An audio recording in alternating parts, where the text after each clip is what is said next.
Click the link in the description for your free Amsoil catalog.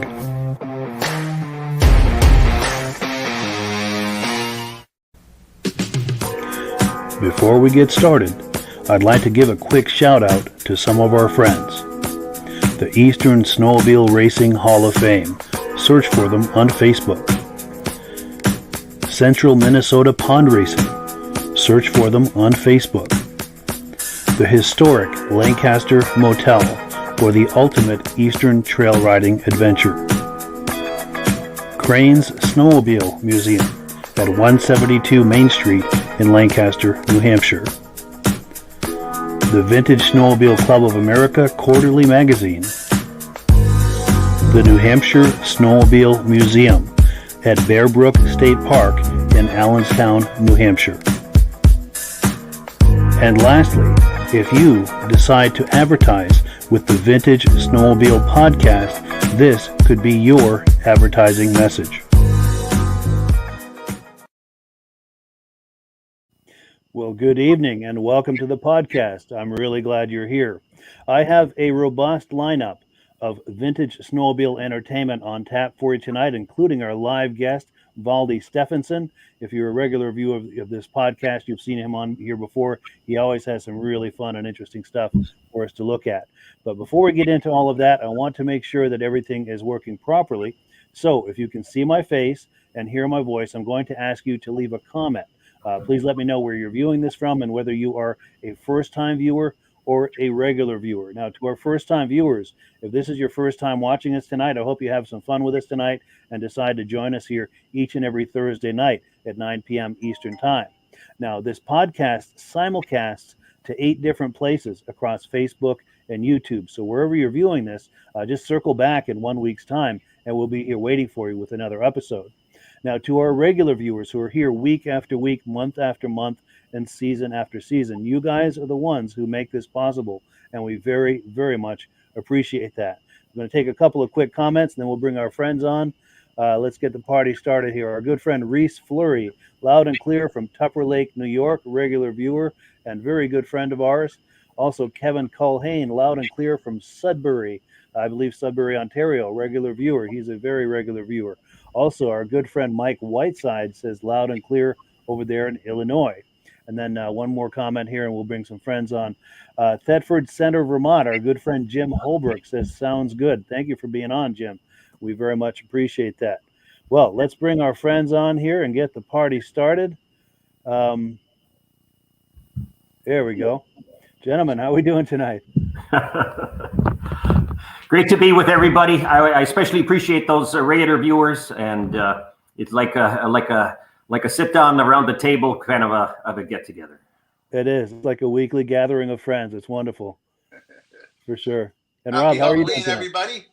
There we go, digging into the Halloween candy. I still got lots of candy left. Good deal. Good deal. Well, cool. So, yeah, Valdi's in the house tonight, and we've got a theme. Normally, we look at sleds from the 60s, 70s, and 80s, but we're going to move the calendar forward a little bit and talk about the triples, the triples from the 90s. And before we start looking at clips, Valdi, do you want to set up a little bit the theme of the night and what we're going to be looking at? Oh, sure. I've been in this hobby for decades.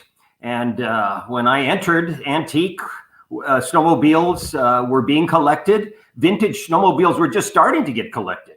And here we are in 2023, and the average entrant into the hobby is not interested in any of those other categories, not 60s, not 70s.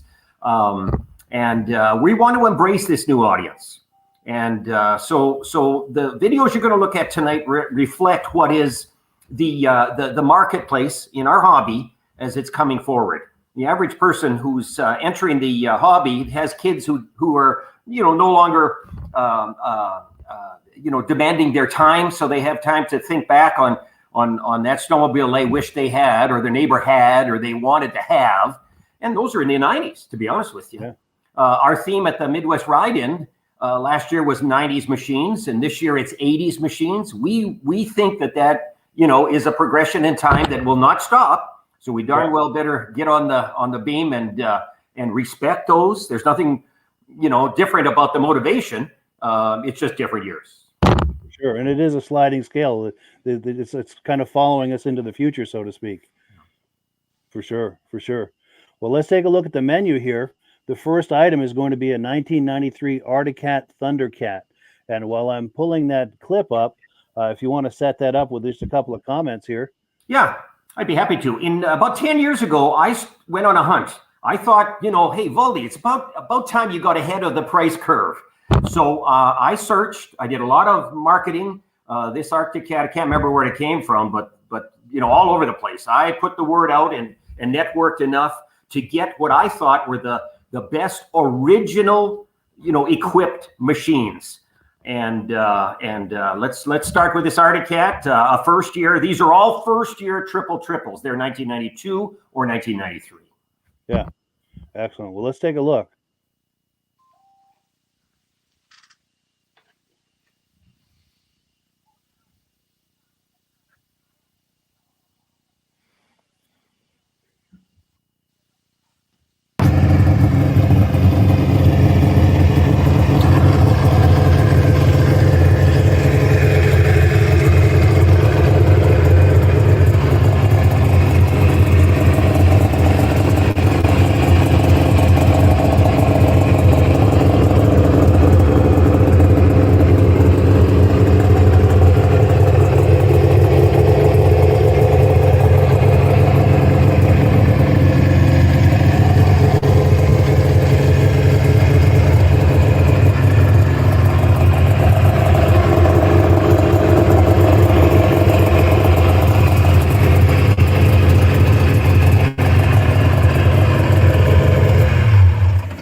Welcome, classic snowmobilers.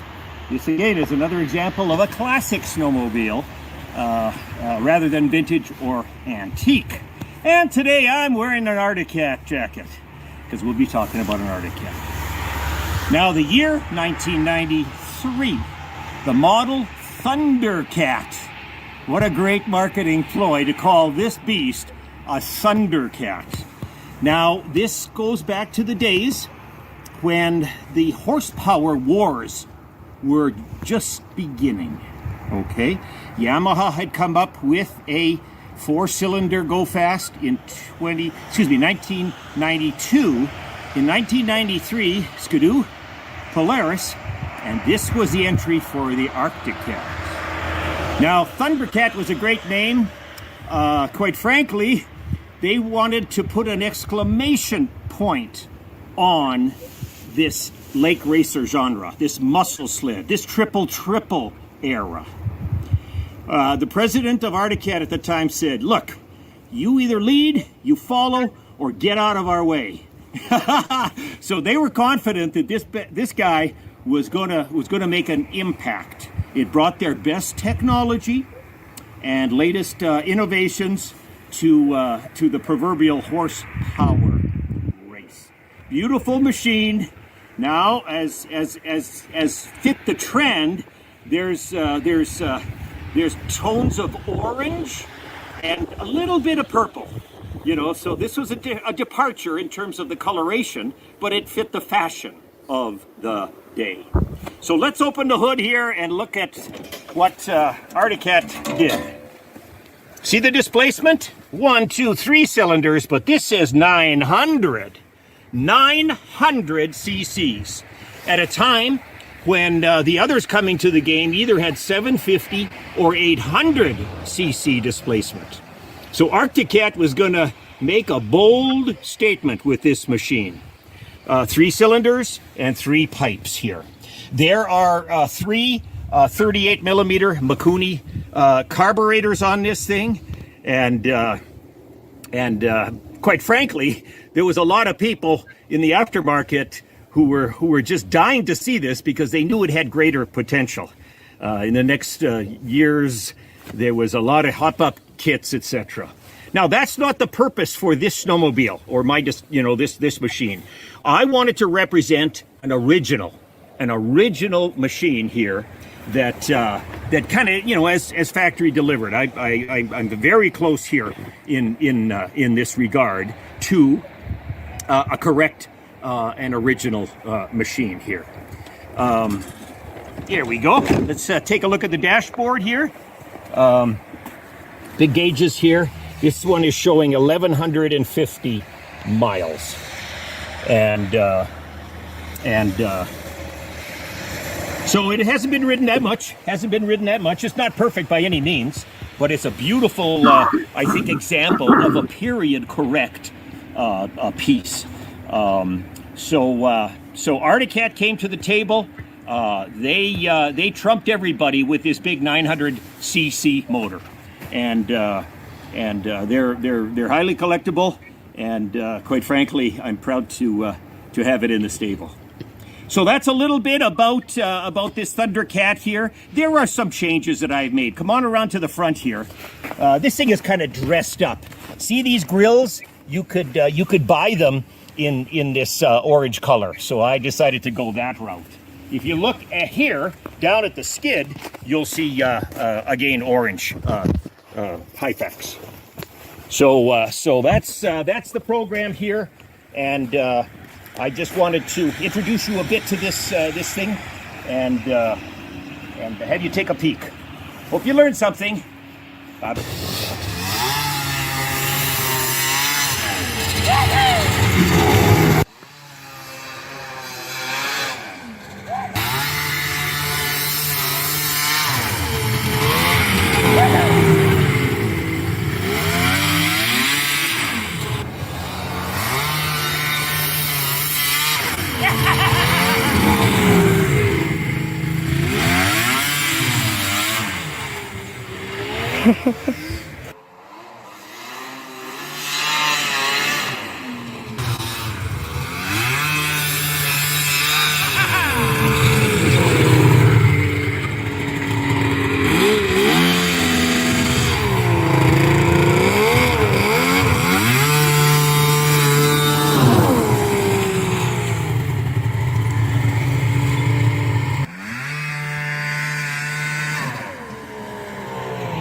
Yeah, gotta love those drive-bys.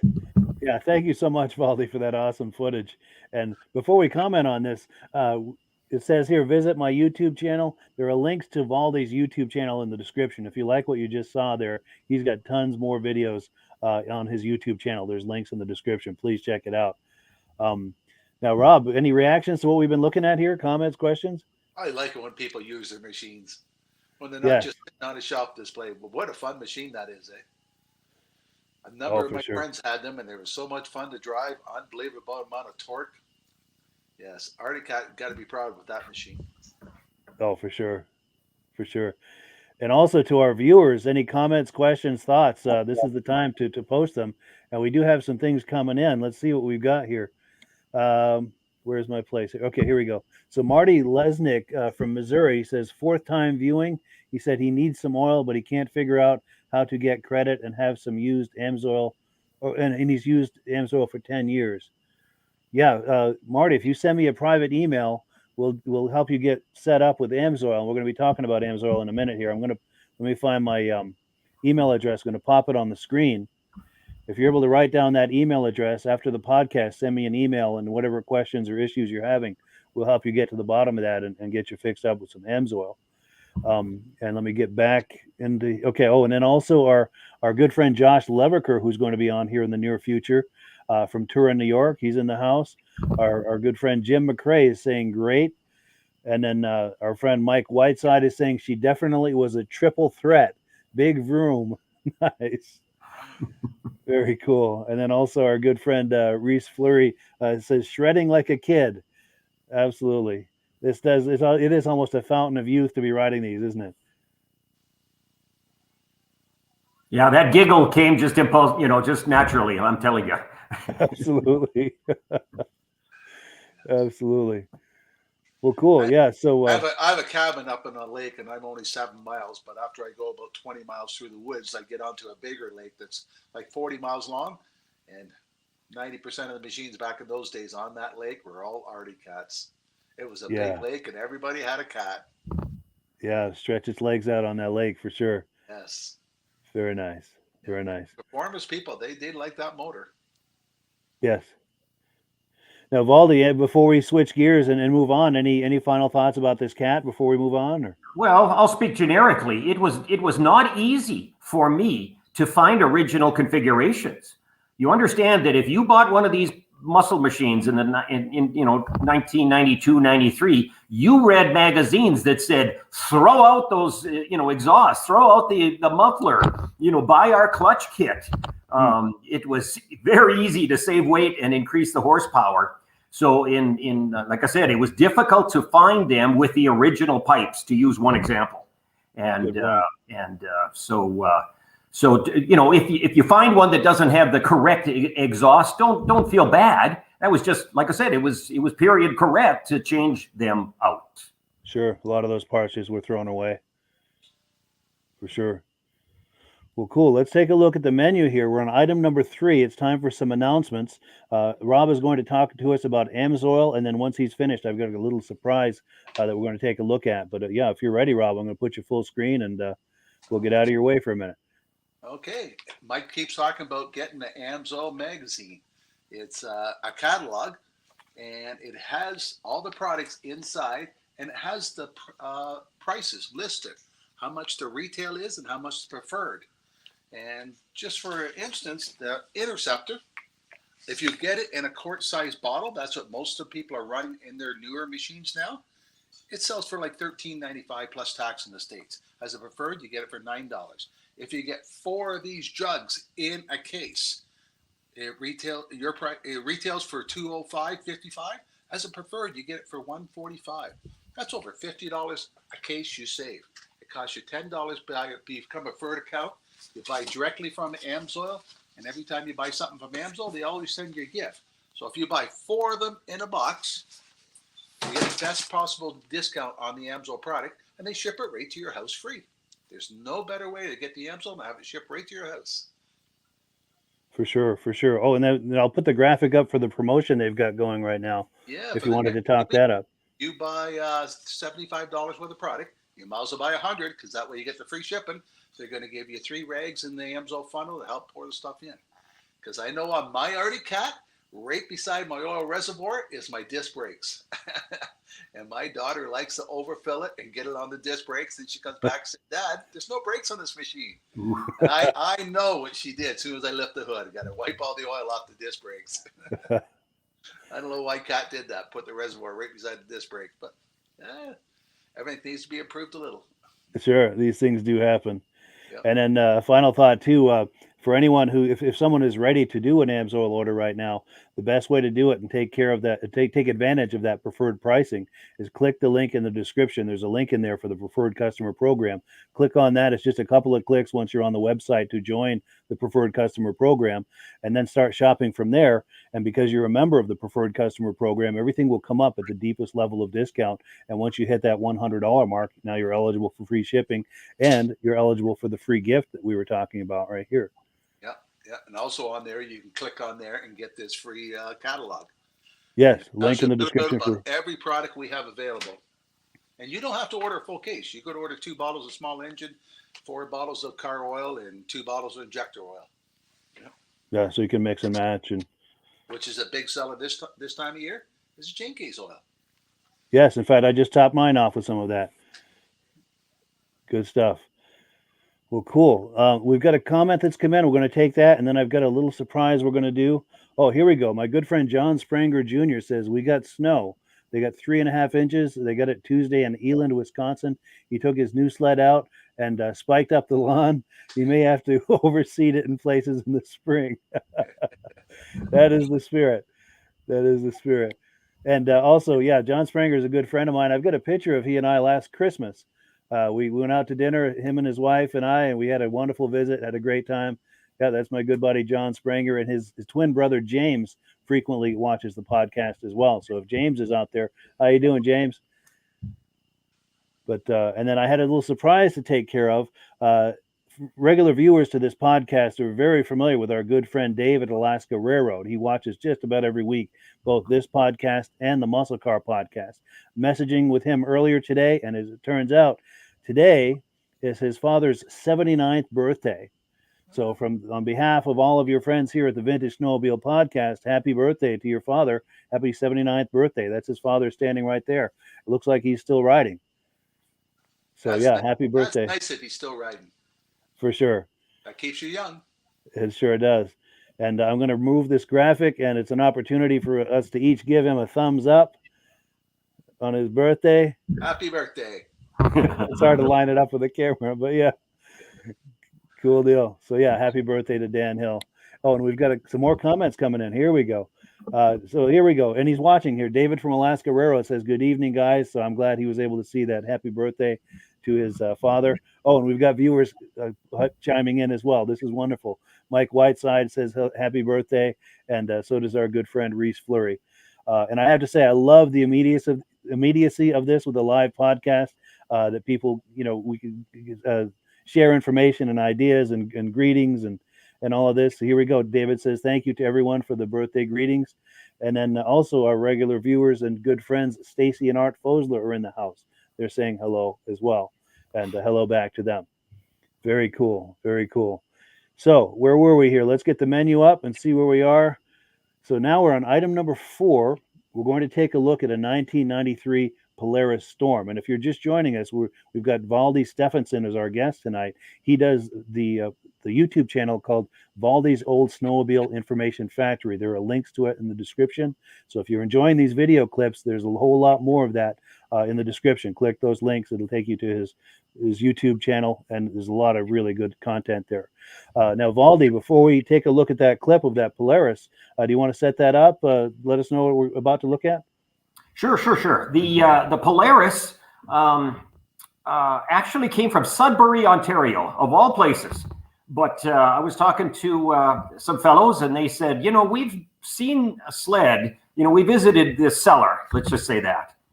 And he's not a Polaris guy, but everybody gravitated towards that particular machine. There was just something about its look. It was just so pristine, and its coloration, that actually other people had suggested that I buy this thing. And boy, I sure didn't regret it. You just wait to see. Yes, let's take a look.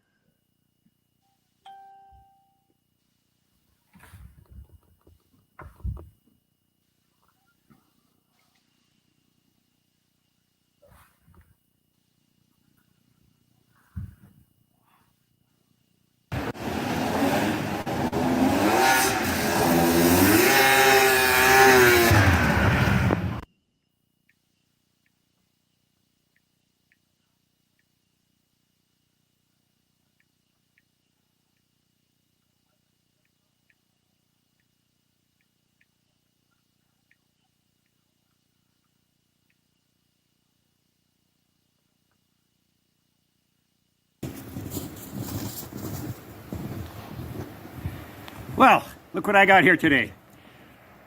Welcome, classic snowmobile fans. Now, classic, what do I mean by that? Classic is an era of snowmobile collecting that starts about 1986. It's, it depends who you're talking to, and ends about the millennial year of 2000. It represents more modern machines than vintage or antique, certainly.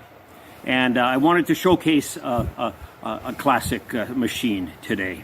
I'm wearing my Polaris jacket because we're looking at a Polaris. In fact, this is a 1993 Polaris Storm. 1993.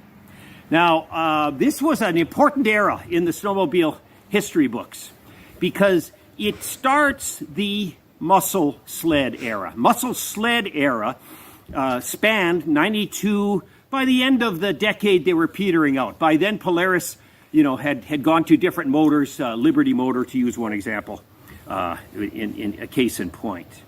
The muscle sled era, I officially think, started in 92. Yamaha came up with a machine called a V-Max 4. 4 cylinders, 4 pipes.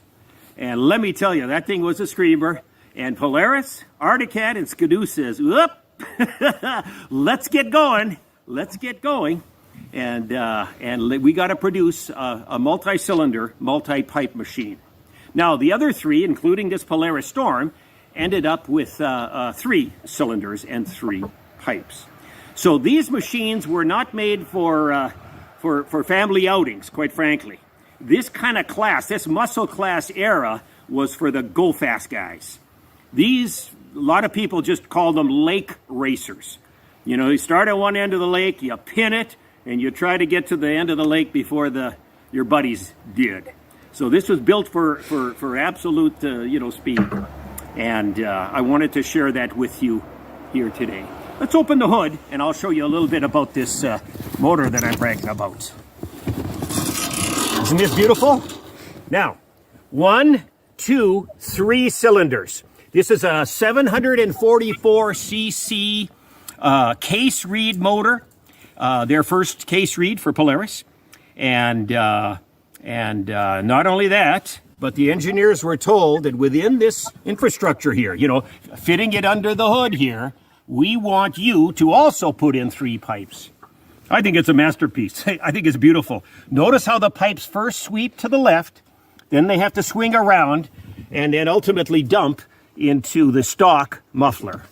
Now, I emphasize the word stock because when you're looking for a classic class machine, especially in the lake racer genre, it's often difficult to find the original exhaust and can and muffler, because the magazines of the day had a lot of aftermarket companies who were touting their products. Their products was a pipe that had, more horsepower. They were generating more horsepower. And a little tiny muffler, kind of a noisy one back then in that era. And so that you would get more horsepower, torque, and lower weight. So a lot of the machines that you're going to find for sale in this classic class era muscle sled, be careful. See if it's got the original exhaust or an aftermarket attempt. So I think I've got a beautiful example here. The person that owned this machine was meticulous. He was fastidious when it came to caring for this thing. When I saw pictures of this from a guy from Ontario who sent it to me, I says, I'll buy that. I'm just proud of that decision, because this thing is about as clean as they get. And so let's close the hood here. Another point. This thing isn't exactly brand new. Look at this, 2,250 miles on the odometer. So this thing has been, certainly ridden quite a bit, but still, it looks brand new. If you take a look at the condition of this thing. Now, excuse me. When it comes to collecting these snowmobiles in the classic era, there's a category called Survivor. A Survivor machine has had no alterations. I cannot say that this is a Survivor. I could see 2 things that were different than what was factory equipped. Number 1, the blue ski skins. These, when ski skins became very popular, less drag, easier take off. The skis don't stick to the ground. So the blue ski skins are one case in point where it's different. The other is a lot of picks in the track. There's a lot of studs in the track. Now, why would a muscle sled need studs? For some get up and go. And so here you can see it back here. When I say a pick, I mean a stud like this that extended beyond the nub of a thing. So if you were on a hard surface, you got some get up and go. And not only that, I like studs because you slow down. When you brake, of course, at a corner or some kind of panic situation, it slows down. So sleds of the era, especially performance sleds, were all studded up. So, like I said, I just wanted to introduce you to this little beauty and speak to the genre of lake racers and show you this lovely example. Now, notice the color. A lot of people today say, "You're kidding. Pink on a snowmobile? What are they thinking of? Look, the piping is pink. The seed, logo is pink. Everything's pink here." And the truth is that, it's fashion. I guess pink was in the early 1990s. So this thing came along with some period tones, and certainly color is one of them. All right, I hope you've learned a little bit here in terms of the Polaris Storm. Thanks for watching.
Yeah, so very cool. If you like what you just saw there, be sure and visit Valdi's YouTube channel. There are links to it in the description. He has an excellent channel. There's a whole lot more of what we just looked at on there. Rob, any reactions to what we've just been viewing here? Where was the ride? I was waiting for the ride. I wanted to see it go through that snowbank. Yeah, you're right. I like it when you got the snowmobile suit to match it. Yes, that's a nice touch. Yes. Yeah. Two of my friends had those, and one time we stopped at a place for gas. Before we left the gas station, he wanted to look at the map, see how far the next gas station was. He was only good for 50 miles on a tank of gas. They were hard on gas, those things. But they were fun. And I'm sure he was in the throttle the whole time. Oh, yes. Yeah, oh, for sure. And the thing I noticed, too, is that it's true. The early 90s, some of the sleds had pink on them. My yard rider that I've got here at the house is just a 92 Ski-Doo Safari, but it had some pink pinstriping. And I don't know, I guess I'm not man enough for pink or something, but I masked it all off and sprayed it with Ski-Doo yellow. And I don't know, the pink, I wasn't feeling it. But that was the early 90s, those neon colors and everything. Yeah. And we've got comments coming in. Comments aplenty. Let's take a look here. Yes, here we go. Mike Whiteside said, I would sure like to take a virtual tour of Valdi's shop. And maybe someday Valdi will have us in there with his cell phone for a tour so we can take a look at his sleds. I know he's got a voluminous collection in there. Is that something you'd be up for at some point, Valdi? I say yes to that. Wonderful. Next time we'll do that. Yes. Thanks, guys, for thinking of it. Yes, two. Absolutely. And then David from Alaska Railroad says, I remember riding one of those at my dealer. He said, what a rocket ship. He's got a question. He says, Valdi, do you own an 800 XCR? I'm going to own one someday. Well, I'll say that's on my bucket list. It's coming. Yes. No doubt. No doubt. And then let's see. Marty Lesnick says, months ago, I copied down Mike's referral number, but couldn't figure out where to use it so that I get credit for the sale. My email is martylesnick@gmail.com. Thank you for that, Marty. I'm going to email you later tonight. I'm going to make a note of that and get that back to you and get back to you on that so we can make sure that you get fixed up with Amsoil.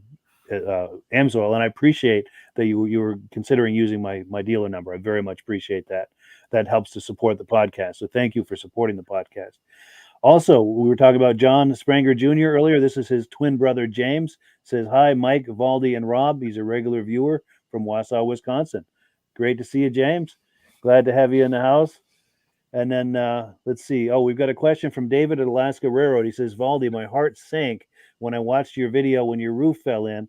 As a vintage sled guy, I felt your pain. For sure. For sure. And then let's see. Tommy Svobodny.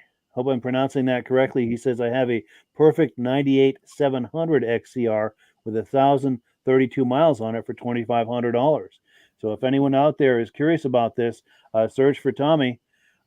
He's on, we on Facebook? Is he doing this on Facebook or YouTube? Let me see if it tells. Yeah, he's on Facebook. So check out the spelling of his name there. Do a search for him on Facebook and be in touch with him if you're curious about that 98 700 XCR. And advertise on your website. Yes. In fact, I've got our sister group, Wheels, Keels, and Snowmobiles. You can post it in there. Also, anything related to vintage snowmobiles, you're more than welcome to post in the comments during this podcast, and I'll do a shout out on it, just like we did here for Tommy. We do welcome and encourage that thing. All we ask is that you keep it related to vintage snowmobiles. It doesn't only have to be sleds. You can, if you've got clothing or accessories or any of that, but as long as it's related to vintage snowmobiles. Well, cool. Let's switch gears here. And any final thoughts, Valdi, on this Polaris before we switch gears? Well, just in general, that this hobby is one of relationships. That is to say, keep talking, ask the question. I've got a little black book that has a list of my friends and what machines that they would like to have. And it's such a pleasure. Sometimes I actually call them and say, you talked about this years ago. I happen to know a guy, or I saw it, and etc. Another tip would be to go to Facebook and then just type the name of the snowmobile or vintage. I belong to 45 different vintage snowmobile brand specific groups. Nice. And boy, let me tell you, if your genre is those XCR, to use one example, there's a group for that. And you're gonna be talking and visiting with people who are experts, who have been collecting these things, and it can lead to some good results. Nice. And even if you have an XCR and you have a really nuanced question, you can search for that in there, maybe post your question in there, and someone will have an answer for you, most likely. And feel free to post those types of questions here in the comment section, and there may be someone viewing that would have an answer for you. In fact, I've got another question or comment that's popped in. Dave Laurie says, hello from Alberta, Canada. Outstanding. Yeah. Thank you for coming in, Dave. We appreciate that. Good deal. Good deal. So we are on item number 5. We're going to take a look at a 1993 Ski-Doo Mach Z. Before we do, though, I'm going to tease you a little bit with an image that Rob shared with me. Rob, did you want to talk this up while it's on the screen? Well, I met that gentleman back in 1980 when he raced Can-Am cars. He was racing in our local town at Mosport Racetrack for Amsoil. Wow. And then he became an IndyCar racer. And when we used to go to Valcourt, Quebec, him, his dad, and his uncle were the spokesperson for Ski-Doo at the Valcourt, Quebec race. That's amazing. That's amazing. So you had a chance to spend some time with him and hang out and everything? Yes. Very nice. Very nice. Oh, and one last thing. We've got more comments coming in. Let's see. Reese Fleury says, check out my group, Vintage Snowmobiles for Sale or Wanted. Yep. Absolutely. Search for that on Facebook. Tell Reese, I'm going to be February 8th, 9th, 10th at Valcourt, Quebec. Come on up. You're probably only 4 or 5 hours from there, Reese. Come on up. We're going to go to the Vintage Museum. We're going to go through the factory, see how Ski-Doos are made. Well, they're making Sea-Doos at that time, but we're still going to have a tour of the factory. And the vintage races are on. Yeah, be sure to look for Rob over there if you go up there, Reese. Oh, and then I like this name, Jack Hammer. I don't know if that's a real name, but that's a clever name for sure. It says, can't beat those older muscle sleds for sound and looks. The best days in the snowmobiling world, in his opinion. Absolutely. Those were good days for sure. All right. So without further ado, let me get where I need to be here. We're going to take a look at that Ski-Doo. Here it is. Stand back, everyone.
Hi, another example of a classic class snowmobile.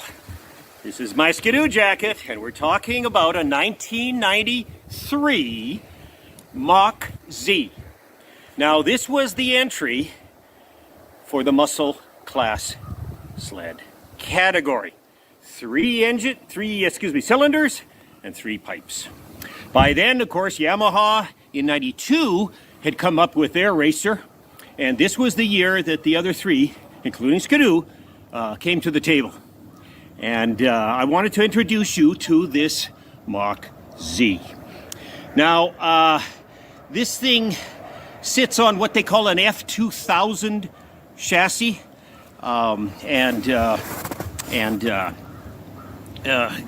really has beefier springs, of course, because there's a bigger motor in here.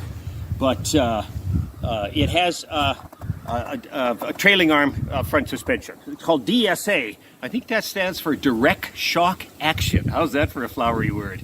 Anyway, this machine was long awaited. Remember, others were coming to the table, and the Skidoo faithful, boy, they wanted to get into this game too and represent their brand. And as a result, these were a spring order only. You didn't find this at the dealer showroom that year. They built 600 total, and they were sold through a kind of a snow check, a spring snow check affair. And so let's take a look at the internals. I'm going to open up this hood, and we can take a peek at what we're looking at here. Again, 1, 2, 3 cylinders and 3 pipes. This is all, stock, if you will, configuration, and that's the case. The engine itself, 744 cc's. It is case reed injected, and it is the first example of a Skidoo with these rave valves, a variable exhaust. I think Skidoo might very well have been the very first to come to the table with that. Conspicuously, no rotary valve. The Skidoo Corporation had sort of, weaned itself away from the rotary valve that served them just so very well in the 80s, to use an example. So this was their new entry. It had a lot of innovation, that type of thing, and a first-year effort. Again, 600 were built in 1993. I have gone to shows and talked to people about this particular model, and they say, hey, there's something unusual about this. Not unusual, but the hood itself is fiberglass. This is fiberglass. The following year and the subsequent years, of course, they went to plastic. So that'll distinguish. If you're in the market for one of these and you're looking and saying, what year is it? Again, look at that hood. Is it fiberglass or is it plastic? Fiberglass 93 and plastic thereafter. And so I'm very proud to have this. Another feature about this sled that I noticed was that the skis, although they're steel, have plastic rudders.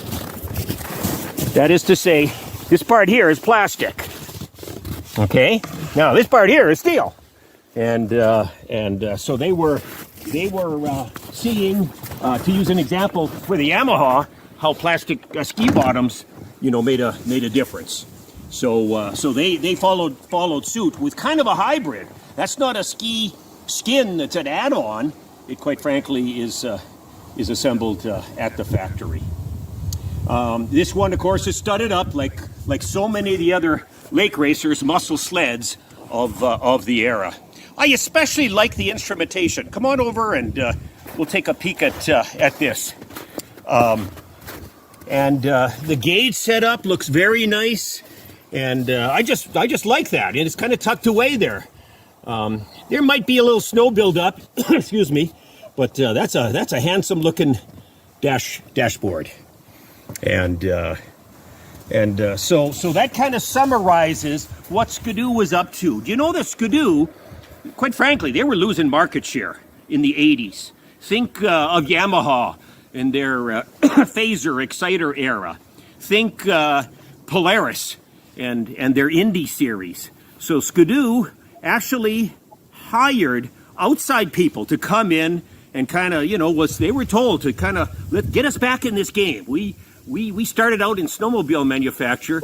We've drifted off into train cars and planes and military contracts. Let's get back to our core biz, or our original business anyway, which was the snowmobiles. And so this is a pioneering effort in many aspects. And after driving this thing around, let me tell you, it's a rocket. I find very quick action, and this thing truly comes to life. So I wanted to show you a first year triple the 1993 Mach Z Skidoo. Thanks for watching.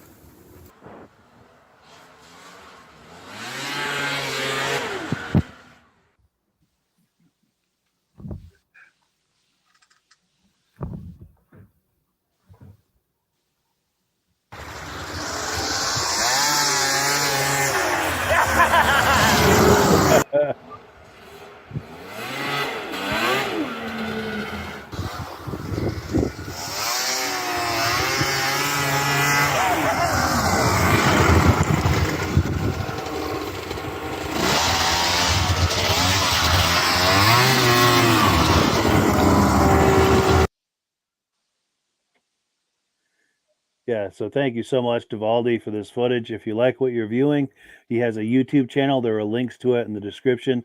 If you like what you just saw, there's plenty more at that YouTube channel. And we actually lost Valdi. Hopefully he'll reconnect here in just a moment. But while we're waiting for that, Rob, any reactions to that Mach Z? Oh, they're great machines. One time I was in Northern Ontario with 4 other guys, and we're going from a place called Smooth Rock to Kapuskasing. Kapuskasing is as far as you can go by roads.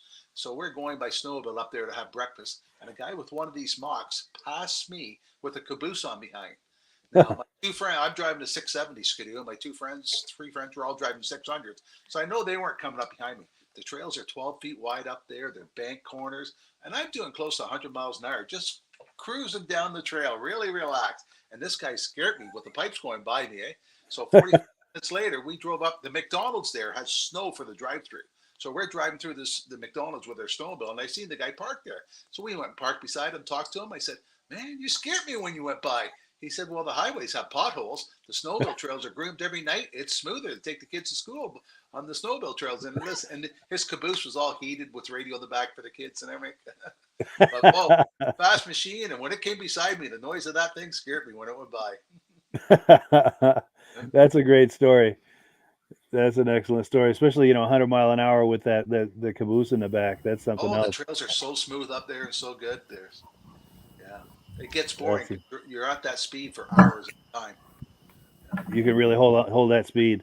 Oh yeah, and the corners are all banked and everything. They're 12 feet wide, the trails. That's amazing. Yeah, Valdi, I know you were having some trouble there for a minute with your connectivity, but yeah, Rob was just telling us about he was going very fast down a trail and someone passed him with one of these triples, and they had a caboose towed behind it. That's a heck of a story. The pipe scared me when it went by me because they were so loud. The thing was. I was driving a 670 Skidoo. It was pretty good at that time for performance, but not compared to those things. Yeah, for sure. And then you caught it, and then to fill Valdi in on the rest of the story, you caught up with him a little later in the McDonald's. The McDonald's has snow on the drive-through. So we went through the drive-through and we pulled over, and there he was sitting there parked. So we went and chatted with him. He says, the highway has potholes. He says the snowmobile trail's groomed every night. It's smoother taking the kids to school by snowmobile trail than it is by car. That's amazing. Good old days. Yes. Yeah, for sure. So here we go. We've got a comment coming in. UK to many. It says the rarest Mach Z is the last year, the 2003. Only 234 of them were built. Is that the year they had 1,000 cc's? Does anyone know? Because I know in the early 2000s, just for a year or two, they had a 1,000 cc Mach Z, and I don't remember which year exactly, but yeah, that's good information. I thank you for sharing that. Yeah. Well, cool. So let me get myself situated here. We've got one more clip to look at. And while I'm pulling that up, Valdi, any final thoughts about the Ski-Doo, the Mach Yeah, Z? I will say that it was the hardest to collect. Again, to find one with the original pipe and can was not easy. And as it turned out, that particular one was a grass dragger from Michigan. It said Michigan Grass Drag Association in the stock class, and he had to keep those original pipes. That was the last to be sourced, and for that reason alone. Did you have a suit on that time? You didn't mention that. Yeah. Did you? Hey, listen, one other thing. I wanted to do a shout out to that Dave Lowry. He's from Alberta, and I'm going to suggest that I might have met him. There's a show in Alberta in late November in Vermilion, Alberta. And last year I was there, visited with just a ton of great Canadian sled heads. So, Dave, if I visited with you last year and forgot your name, I apologize. Otherwise, I will not make it this year. You say hello to all those Canucks for me. There we go. Nice. Oh, and a final thought as far as that Mach Z that they were commenting on a minute ago, that 2003 was an 800cc. So it might have been the year 2000. I don't know. But for a couple of years there, they did have they had a 1000cc. They did. But and I think it was black. Mm-hmm. But next, we're going to take a look at a VMAX, a 1992 VMAX 4-cylinder. Any quick comment on this, Valdi, before we take a look? It was a very successful YouTube. I'm managing this channel, and the number of hits on this particular video eclipsed all the other three combined. To be honest with you, so I don't know what attracted this audience, but it was shared an awful lot. It's a beautiful machine, and it was fun to drive. I'll bet it was. Well, let's take a look.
Well, snowmobile fans, we're in the Yamaha jacket today, and we'll be talking about a Yamaha, a 1992.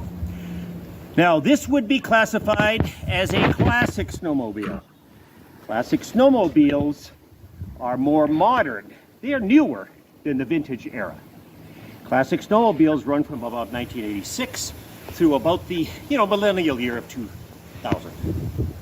And I'm so proud to have this thing because it is credited at starting an era.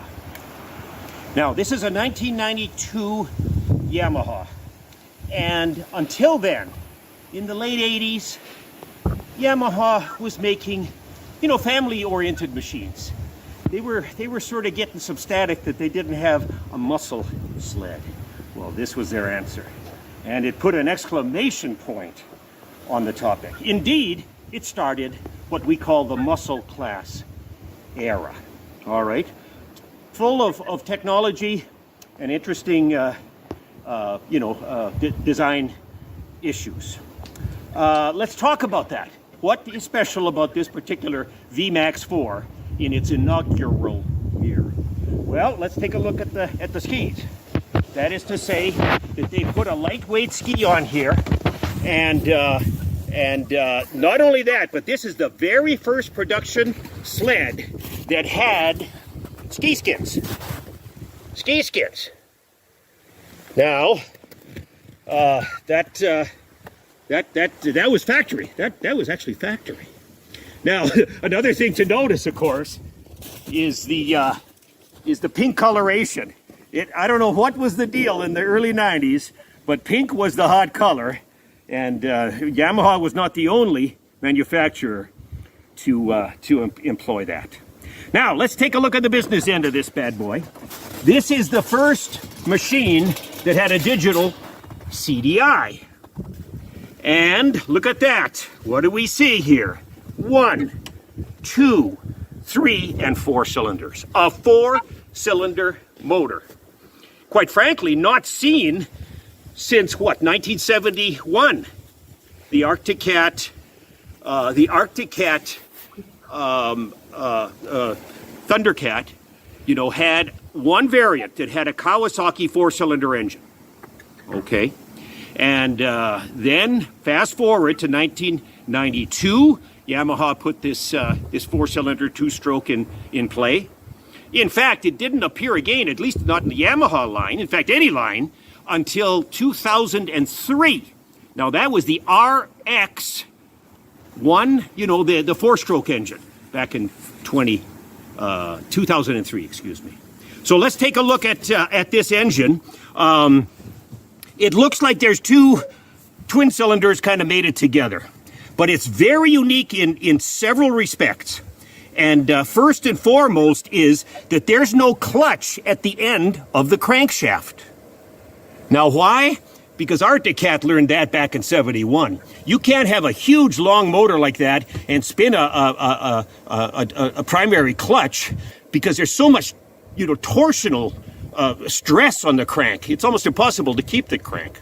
So here's what Yamaha did, and you can't see it, was that they put a gear drive in front of the motor. It's all hidden by this shroud and stuff here, but there is a jack shaft that goes in front of the motor. That clutch there is not hooked up to the motor, but rather a secondary jack shaft.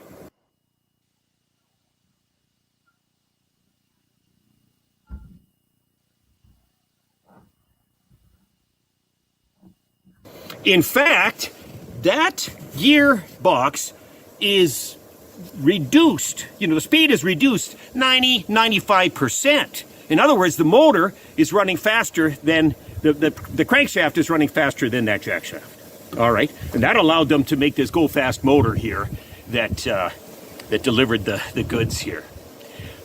This thing dynoed out at about 134 horsepower. This is a 743 cc, I believe. It's a 750 class machine. So it's a great performer. Now, let's take a look at the front end here. Now, this is not the stock pipe. This says PSI. When I purchased this machine, it had this aftermarket setup with 2 pipes and an aftermarket can. Fortunately, the fellow kept the original pipes, so I guess I got them in a box if I ever want to go back to stock. The other innovation on this motor is its use of Mikuni TM carburetors on a rack. Now look at me, I'm going to press this throttle. Look at this. And look at the effect here. In other words, see that shaft that's moving back and forth? That's all you're moving. Instead of pulling in the old days all these cables to an individual carburetor, this goes to what they call a rack setup. And it's lovely, efficient, and it's a very, very light pull. You know, this set the tone for the other manufacturers going forward. So rack, slide,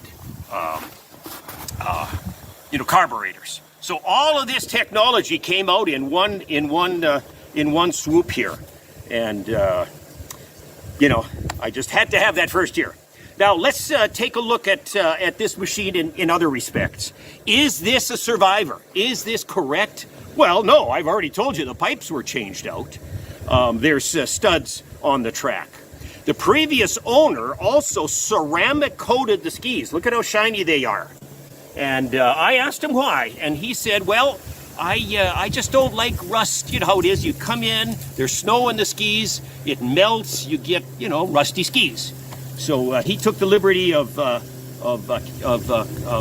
plating, ceramic coating those skis, and I thought, wow, that looks good. I'm keeping it. I'm keeping it. So not exactly, you know, a survivor, but an original example of a first-year Yamaha.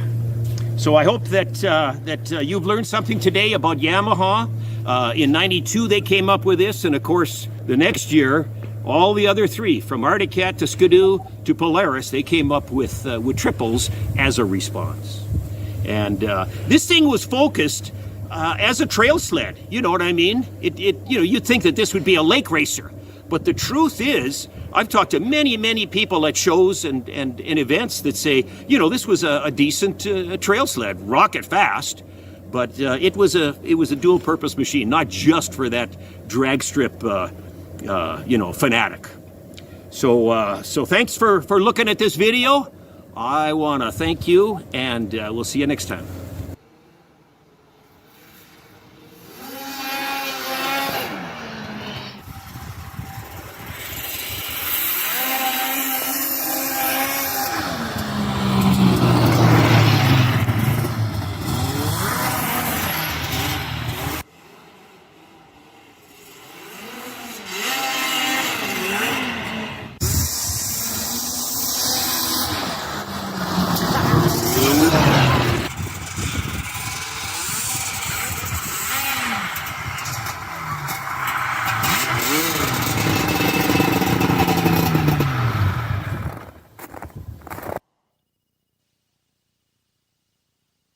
So if you like what you just saw there, be sure and check out Valdi's YouTube channel. Links in the description. If you like I said, if you like what you saw there, there's a whole bunch more waiting for you on his channel. Rob, reactions to what we just saw? I like the way he likes to drive it. Yes. It's not just sitting in a garage, so up on a rack. He's out there using it. And for December, that's a lot of snow you guys got. Yeah, for sure. For sure. They were one of my favorite customers, because anytime somebody went away with one of those machines, they would want to buy 5 gallons of oil to take with them. Oh, I bet. Yes. They were hard on oil. Yeah. And there's some serious innovations with that too, the way they're getting the power to the clutch and that slide rack for the carburetors. Yes. My 670 Skidoo is so hard on my wrist trying to hold the throttle all the time because there's so much tension on my 2 McCarbs. Yeah. That was a nice system they put on that thing. Yeah, and like you said, a real light throttle pull on that. Yeah. And we do have comments coming in. Let's take a look here. Oh, here we go. We've got an answer on that 1000cc twin cylinder Mach Z. That was in 2004. Yes, thank you for that. I appreciate that. Also, Mike Whiteside is talking about the TSS telescoping struts. We're very much ahead of their times. Absolutely. And then, I didn't pop that on the screen, though. Sorry about that. I'm reading it on my interface, but not popping it on the screen. I was ahead on a lot of things. First ones of oil injection. Yeah. When everybody said it wouldn't work, they came out and made it work. Yeah, good point. And then Kevin Colhane says, great show. Love those triples. Cool deal. Well, yeah, we've come to that time of the podcast where it's time to wind it down. But Valdi, any final thoughts either on the VMAX or any of the other sleds we've talked about? Or oh, shoot, I'm down again. Yeah, it's locked up, but we can hear you though. Okay, well, listen, I'll tell the story. You could see that I just rip around the yard as fast as I can. I tell my grandkids, keep filming. One day I'm going to hit a tree, and that's going to be the best video that will get the most hits. Yes, YouTube's sensational. That VMAX came out of the Chicago area, and they have special gas there. They were all gummed up. It was a real chore to get those 4 carburetors cleaned up. It sat in one of those ultrasonic cleaners for 3 days. So watch yourself. That fuel around Chicago area is bad on the carburetors. Wow. Crazy. Well, anyway, pleasure to be here tonight.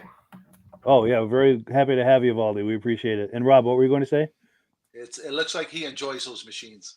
Yes, it's true. It's nice to see those drive-bys. Nice to see them being used and enjoyed. And absolutely. I was mentioned earlier. Do you usually have that much snow in December? Last year was a good snow year. Nice. Oh, and we've got another comment that's come in. Our friend David at Alaska Railroad says, good show. Thank you for that. Appreciate you being here and being in the comments with some engagement. Oh, here we go. Some more stuff coming in. Mike Whiteside saying, awesome show tonight, guys. Very much appreciate that. And cool deal. So, yes, it is time to wind things down. And as always, we give the last word to AMSOIL. Any final? We'll just go around real quick with quick final thoughts. A quick final thought, Rob, before we close? Great collection, and I enjoy people that like enjoying their machines. Yeah. Yes, for sure. And Valdi, final thought? Oh, happy to be here. I'll continue with these YouTube videos, and we'll see you soon.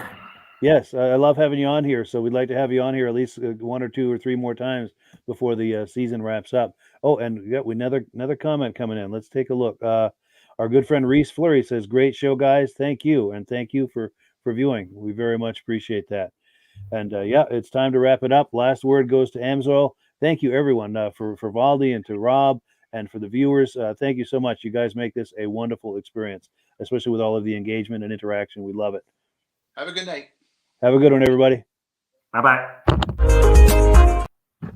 Wrong thing. There we go. Here's Amsoil. It's all on the wrist. Hello, everyone. This is Rob and Mike. How you doing today, Rob? I'm doing good. Mike, yourself? Very well. Thank you so much for coming on. I appreciate it. Now, today, we're going to be talking about Amsoil. And in a few moments, we're going to show you how you can get the deepest discounts, free shipping, and free gifts when you order your Amsoil products through us. But first, I'm going to ask Rob to give you a quick description of what Amsoil is and why you should consider using Amsoil products in your motorized vehicles. Thanks, Mike. Amsoil is 100% synthetic oil. Everybody uses Amsoil for a different reason. Some people like the benefits that Amsoil is warranted for 25,000 miles or 1 year. The reason we can do that is because Amsoil doesn't oxidize. It doesn't form the usual carbons, gums, sludges like petroleum oils do. That's why we can keep it in the engines longer. Petroleum oils never do wear out. They oxidize themselves. That's why they have to be changed at 3,000 kilometers. And Amsoil likes the benefit that you only have to change the oil once a year. That saves them money. Some of the people like the benefit of Amsoil is it's a slipperier type lube. By having a slipperier type lube, it cuts down friction and drag. By less friction and drag, engines run 20 to 50 degrees cooler, better gas mileage. Now, Amsoil says 25% more protection than the industry requires is in the Amsoil bottles. My average customer gets about 10% increase in gas mileage. That's a big savings. Yeah. And by cutting down friction and drag, for every 10 degrees you cut down the friction and drag, doubles the life of the engine. So by having the engine run cooler, it makes it last longer. Some people like the benefit of the range of the Amsoil. Amsoil's flash point is 425 degrees, and it pours at 50 below zero. Wow. If you ever tried petroleum oil when it's 10 below, it turns to honey. And in the summertime, petroleum oil thins out, and once it thins out, that's when it starts breaking down. So Amsoil's an all-season oil, can give you better gas mileage, longer engine life, less maintenance. It ends up being cheaper over a year's time running Amsoil than it is petroleum oils. That's amazing. That's amazing. And Amsoil is available for pretty much any motorized vehicle, anything from lawn equipment, cars, trucks, boats, ATVs, motorcycles, snowmobiles. Yep. And a lot of people phone me up and say, well, what's the benefit of our gear lube? Exactly what I told you about the engine oil. It pours in cold weather, it runs cooler, makes the equipment last longer. And they say, well, what's the benefit of the small engine? Same thing. Makes the engine run cooler, last longer, better performance. So it saves on all the applications that Amsoil has available. Wonderful, wonderful. So yeah, let's talk now. Hopefully this has convinced people to think about maybe joining us in the Amsoil experience. Let's talk about some of the discounts and free shipping and how that all happens. I'm going to pop a graphic on the screen. And yeah, by all means, if you want to talk people through how this preferred customer program works. Amsoil has a number of different programs. One of our main ones is a catalog customer, where somebody can order directly out of our catalog. If they order out of the catalog, they order $100 worth, Amsoil will ship it right to their house. But our best program is our preferred customer. For only $10 for 6 months, you become a preferred customer, you save 25% on all the product. You order $100 worth, they're going to give you free shipping. You don't have to order a whole case. You can mix and match. Say you want 4 bottles of small engine, 7 bottles of 5W30, and a couple of gear loops. You can mix and match. You can order 1 bottle at a time if you want. There's no minimums, no maximums. By being a preferred customer, you save over 25% on all the products you're going to buy. Amsoil sends you extra gifts, a $5 gift certificate on your birthday, $5 when you renew your account, and stuff like that. So it's a good way to save on some of the products you want to buy. For sure. Yeah, it's an incredible value. And this is the deepest level of discount that anyone can get when ordering Amsoil. Is that correct? It is. Wonderful. So let's take people through the step-by-step experience of placing an Amsoil order. Then that would include signing up for the preferred customer preferred customer program, so they can receive those deepest levels of discount. So let's go to the website. This is what the website's going to look like. These are some screenshots. Once you go to amsoil.com, there's a link in the description, or you can just type that into a browser, amsoil.com. This is the page you land on. At the upper corner of the page there, you see how I've circled in red. That is the link to click, the Join Now link. That will take you to the Preferred Customer Program page, where you can take advantage of all these discounts and free shipping and everything that we've just been talking about. This is what that page looks like. In the lower right, you're going to click Join Now. This will pop up. You select the duration you'd like, whether it's 6 months or 12 months, and click Add to Cart. Now, once this pop-up goes away, you'll be back on the main page. And the upper left, you'll see where I've got that red arrow. It says Shop. Now you can start shopping for products, and on your very first order, you're going to get these discounts and the free shipping as long as it's over $100. You'll get all of these benefits right away. So once you click Shop, it's going to take you to the product page.